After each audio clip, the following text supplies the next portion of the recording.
전 남편을 무참히 살해하고 시신을 훼손 유기한 고유정. 그 인간 같지도 않은 행태들이 계속해서 드러나고 있으나 그 얘기를 해볼까 합니다. 김기혁 아나운서. 네, 현 남편이 입을 열면서 더욱 경악할 만한 새로운 이야기들이 나오고 있습니다. 그 체포되기 전날 기이한 행적들이 현 남편의 입에서 나왔는데요. 네. 긴급 체포가 6월 1일에 됐죠. 네, 31일에 이 고유정은 지인들과 아무렇지 않게 오히려 밝게 통화를 하고 그리고 외식도 하고 노래방까지 갔다. 너무나 태연했다.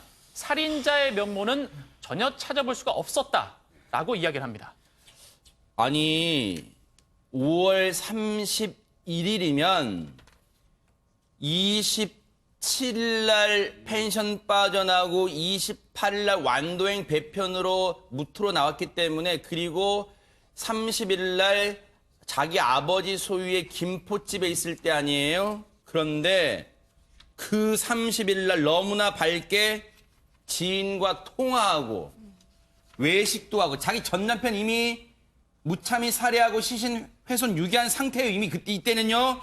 외식도 하고 노래방도 가고 너무나 태연했답니다. 최단비 변호사님. 너무 끔찍하죠. 그러니까 이 현재 남편도 고유정이 이러한 범행에 연관되어 있다가 왔다는 생각을 전혀 못했다는 거예요. 그러니까 25일부터 27일까지가 이제 범행에 관련되어 있었던 기간이라고 이제 보통 보는데 그 25일에서 27일 동안 현재 남편과도 연락이 안 됐대요. 그래서 네. 현재 남편이 너무 걱정이 된 거예요. 고유정이 이제 제주도로 간 걸 알았는데 연락이 안 되니까 이 남편이 3일 연락이 안 되니까 실종신고까지 경찰에 했다는 거예요. 근데 실종신고를 했는데 실종신고를 하자마자 5분 만에 고유정한테로 연락이 왔다고 합니다. 실종신고를 좀 풀어달라라고 네. 해서 내가 연락이 닿지 않아서 너무 걱정이 돼서 실종신고를 했다라고 했더니 본인이 좀 생각할 시간이 필요했다. 금세 돌아가겠다는 취지로 얘기를 했다는 거예요. 그러니까 이 고유정은 그 당시 25일에서 27일간에 그 전 남편에 대한 범행을 저지를 때 전 남편의 가족들도 전혀 몰랐죠. 그것뿐만이 아니라 자신의 현 남편에 대해서도 철저히 본인이 어떤 행동을 했다는 것을 숨긴 것이고 그러니까 돌아와서 현 남편은 이 고유정이 아는 사람들과 전화도 통화도 하고 또 노래방도 같이 가고 했으니까 아무런 문제가 없다라고 생각을 했다는 거죠. 네. 저 31일 날까지 새벽까지 김포 집에 있다가 일단 그 청주로 온 날짜가 31일 날 이제 새벽에 아침 일찍 도착합니다. 그러니까 31일 날 많이 이루어지는 거예요. 그런데 지금요, 김호인 변호사님, 이 고유정의 행각을 보면요, 정말 믿기지 않는 그리고 분노가 치미는 일들이 너무 많은데 여기에 깜빡 속아 넘어갈 정도로 현 남편도 깜빡 속아 넘어갈 정도로 자작극을 벌였다는데 대체 내용이 뭡니까? 네, 지금 최단비 변호사님이 말씀해주신 실종 신고를 철회한 이후에 생각할 시간을 달라고 했지 않습니까? 네. 그로부터 며칠, 2, 3일 정도 지난달 5월 30일 자정 전후에 고유정은 이제 김포의 친정집에서 머물면서 현 남편에게 이런 문자를 보냅니다. 네. 전 남편에게 성폭행을 당할 뻔했다. 네. 라고 하니까 그 남편이 얼마나 놀랐겠습니까, 현 네. 남편이. 그래서 새벽 2시에 다시 현 남편은 김포에 있는 고유정한테 빨리 좀 청주 집으로 돌아와라. 라고 다시 메시지를 보내 설득을 했고요. 그랬더니 네. 고유정은 조금 더 준비할 것이 있다. 시간을 달라라고 하면서 그 사이에 아침 7시, 결국은 새벽 3시 반에 출발을 했는데요. 네. 그 몇 시간 동안에 남편의 사체를 추가적으로 이제 그 훼손을 하고 네. 그 김포에 있는 아파트 분리수거장에 유기를 하고 그제 네. 3시 반에서야 청주집으로 돌아가게 된 겁니다. 네. 그런데 보세요.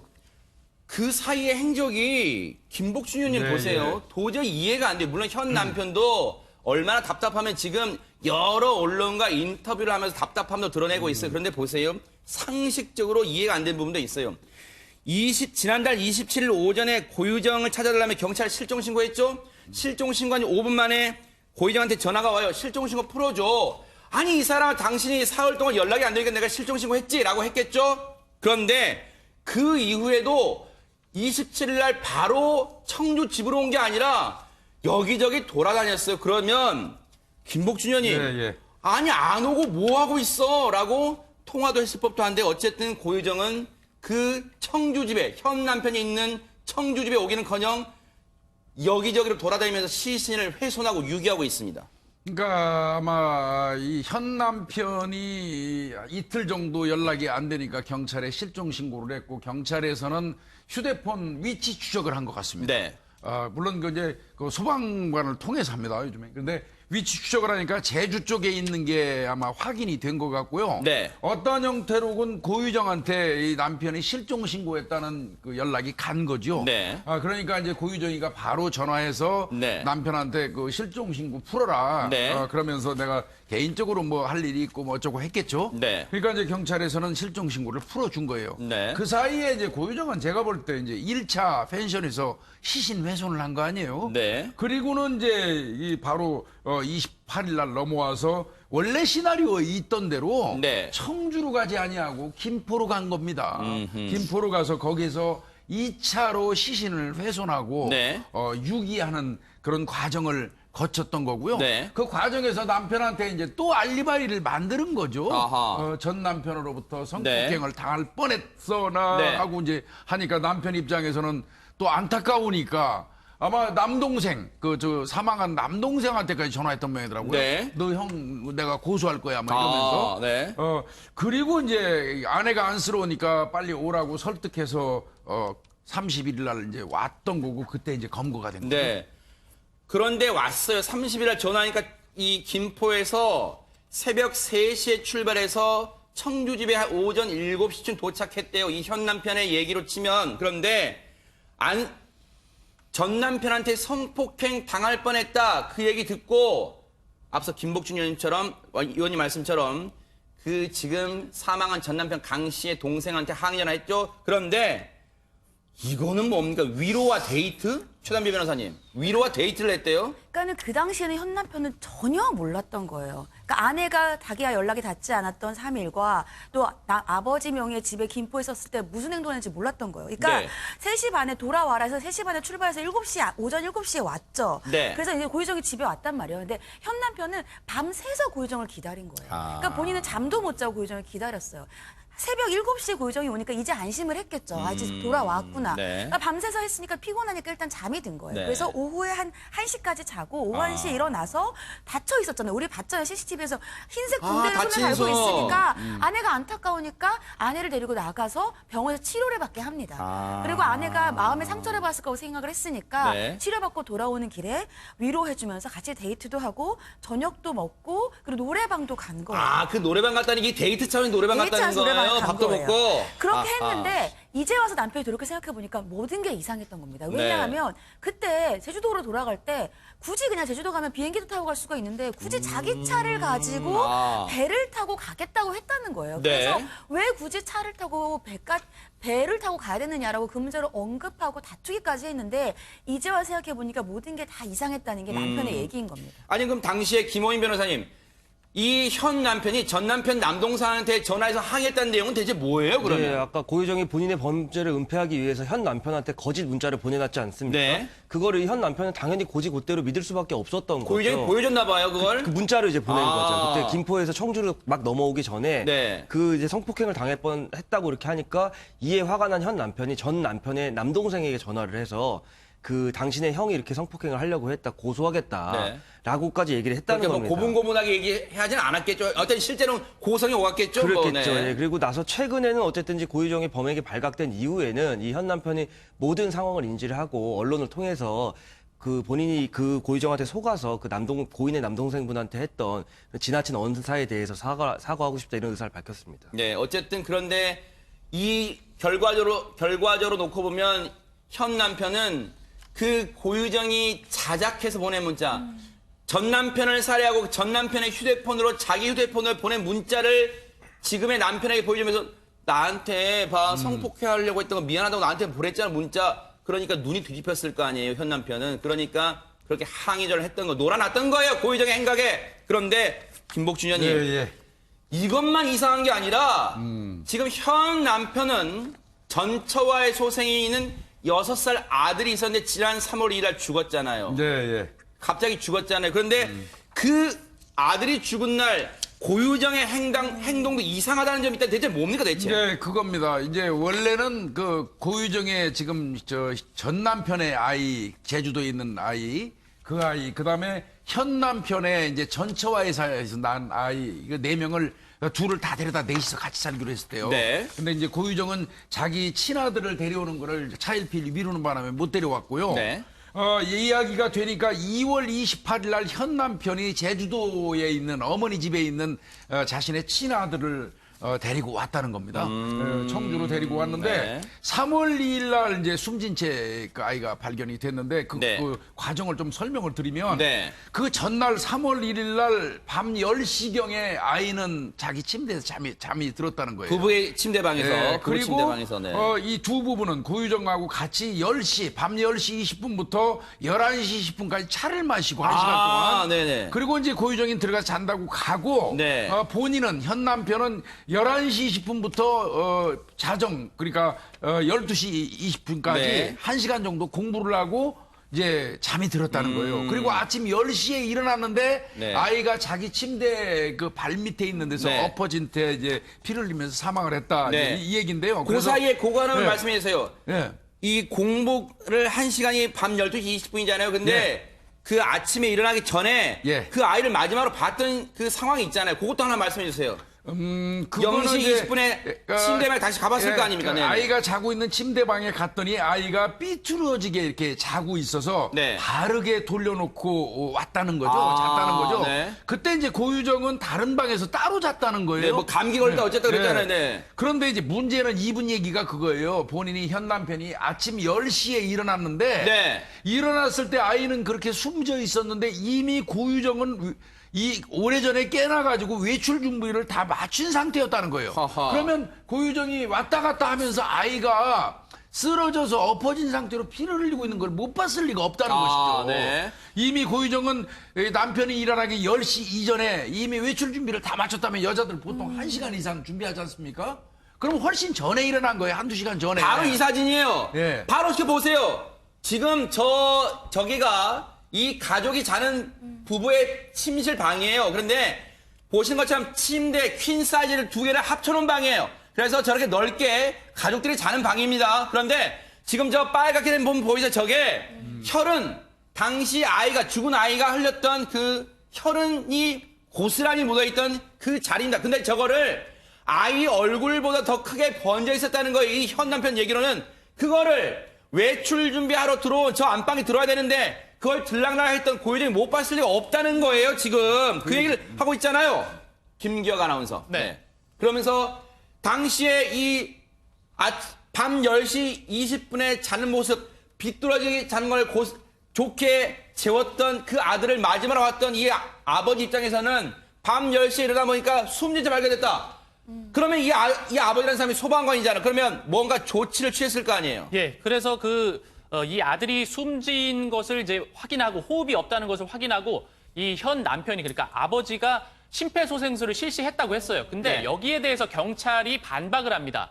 부검 결과 심폐소생술의 흔적이 없다. 그러니까 보통 심폐소생술을 강하게 하기 때문에 이 흉부 압박에 의해서 갈비뼈가 손상이 되거나 피하 출혈이 있다고 해요. 네. 그런데 부검 결과 아이의 시신에서는 그런 증상이 발견되지 않았다라는 게 경찰 측의 설명이었는데요. 네. 여기에 대해서 다시 이 현 남편이 재반박을 했습니다. 아하. 그러니까 구조대원들이 그때 이제 119에 신고를 해서 출동을 했단 말이에요. 네. 그 구조대원들의 일지를 보면 네. 부모가 아이를 눕혀놓고 심폐소생술을 하고 있었다라고 적혀 있다고 합니다.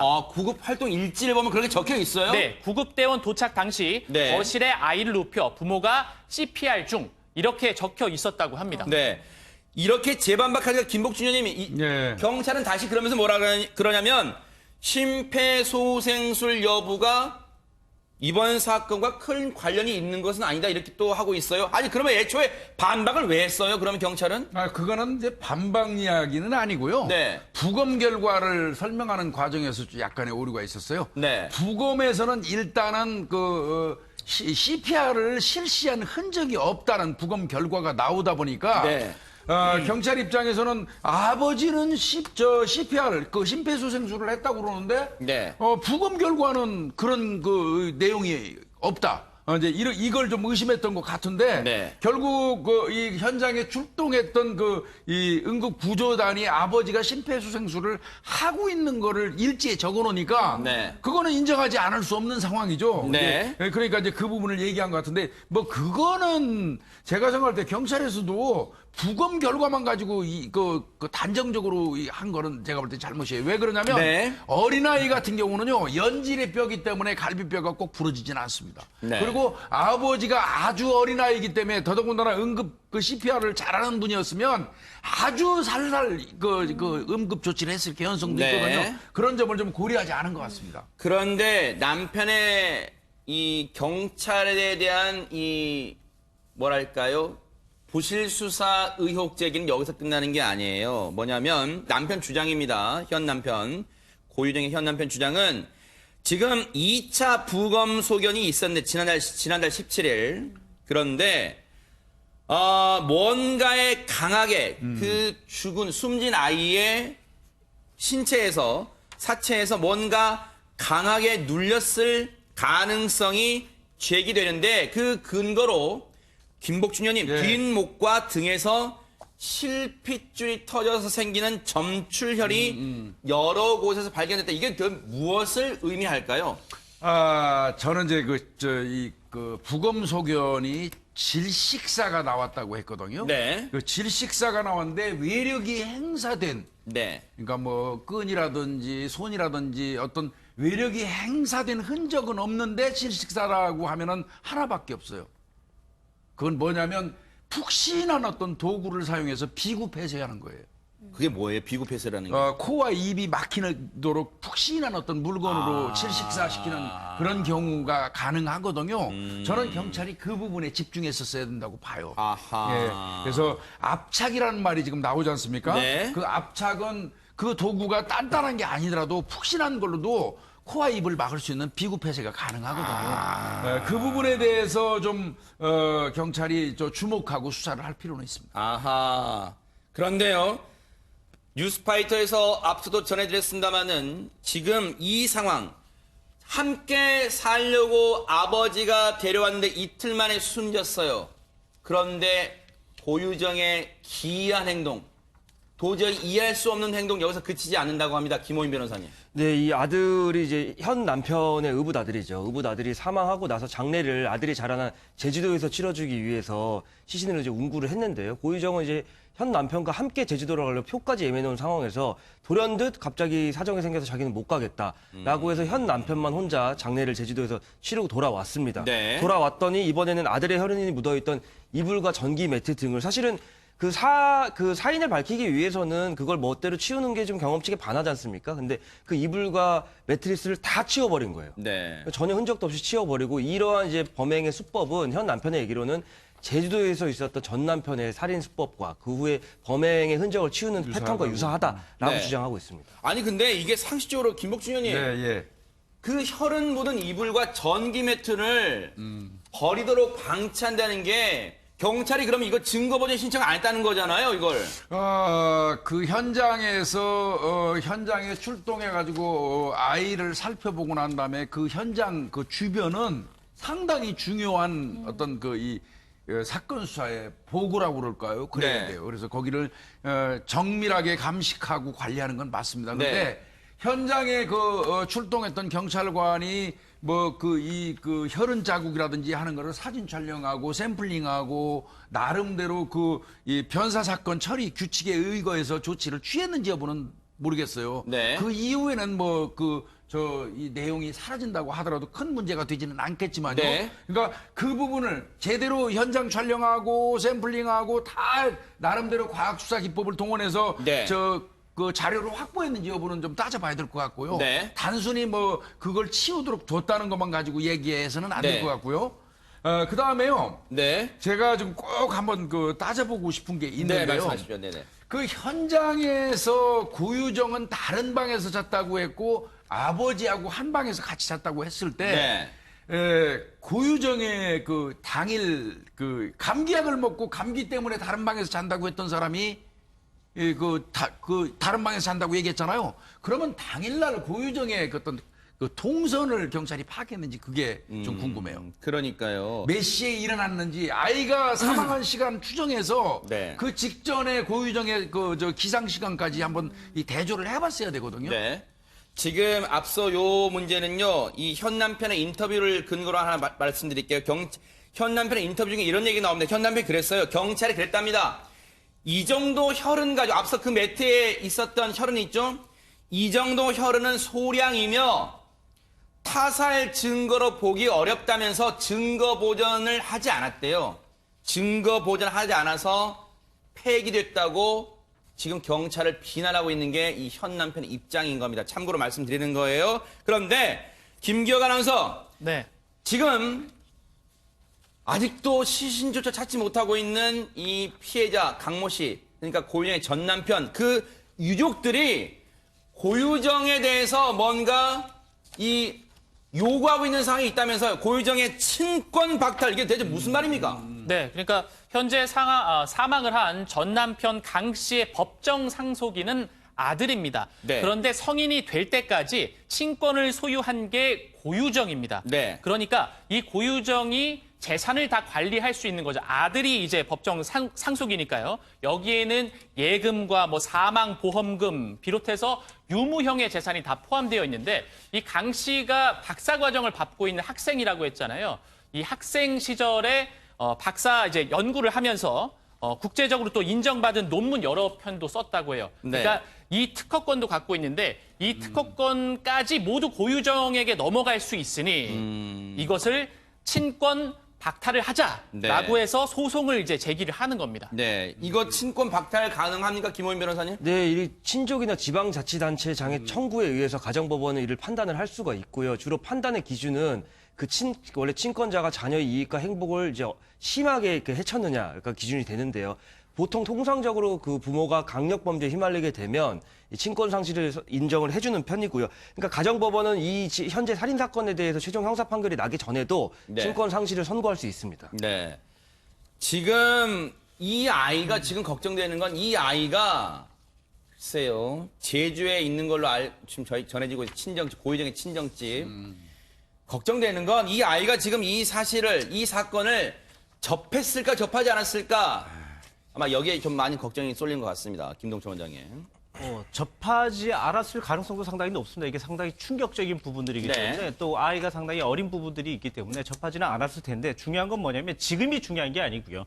아이의 자녀의 행복에 대한 부분. 네. 이게 사실 이제 커가면서 아이에 대한 행복권에 대한 부분들도 분명히 있는데 네. 이게 사실 고유정이 친권을 만약에 계속 지속적으로 만약 요구를 한다면 네. 이 부분에 대해서는 분명히 어떤 절차를 통해서 뭐 분명히 방법은 있어야 될 것 같고요. 이 아이의 어떤 문제들로 인해서 대비도 당연히 필요하고 그리고 장래에 대한 문제도 분명히 필요하다. 이렇게 얘기를 드리고 싶습니다. 그러니까요.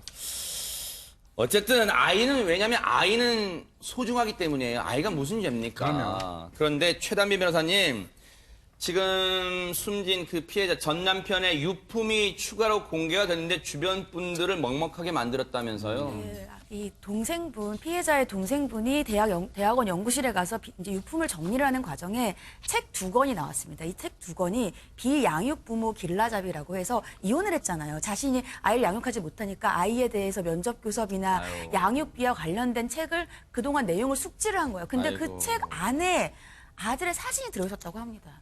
그러니까 동생이 형이 얼마나 아이를 사랑했는지 너무 마음이 아프다라면서 주변 사람들이 굉장히 세상에. 마음 아파하고 있습니다.